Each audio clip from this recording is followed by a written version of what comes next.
Mga kagilas, ito nga pala nabili kong abrelata, no? Wala pang isang buwan, ano? Pudpud na eh, bango na.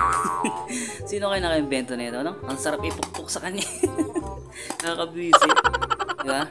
Yan, meron tayong solusyon dyan. Hindi tayo gagamit ng kutsilyo. Yan. Gagamit lang tayo ng mahiwagang kutsara. Ayan, pinapaiinit-init. Inikot-ikot pa eh, no? Alam mo na may kinalaman eh. Ayan. Yung butas po na yon, sisikwatin natin ng kutsara. Mga nanay, kung di nyo kaya to, paggawa nyo lang sa mga mister nyo. Sayang na may mga muscle nyo. Puro bote na lang red ang hawak. Joke lang. Ayan. Binubuksan natin, no? Kasi kapag kutsilyo ginamit natin dyan, nagkakaroon ng talim yung gilid. Ngayon, hindi makalabas ng maayos yung malik. Kailangan natin butasan magkabila. Pero kapag ganito eh, yan, makinis yung ano niya. Yan. Tapos ganito na. Natutunan natin sa ano to eh. TikTok University. Yan. Napakadali, ano? Yan. Sinalang lang po natin sa apoy. Tapos, yan. Dahan-dahan na siya lumalabas. Diba? Effective. Ang galing, oh.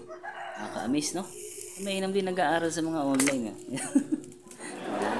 Diba? Yan, umusok na. Hinaan po natin yung apoy. At ayan na. O, diba? Ang galing, oh. Yung mga kagilas. Pwedeng-pwede, no? Iyo. Paki-like and share naman po. Paki-follow naman yung ating Mountain page. Yan. Kakain na kami. Thanks for watching.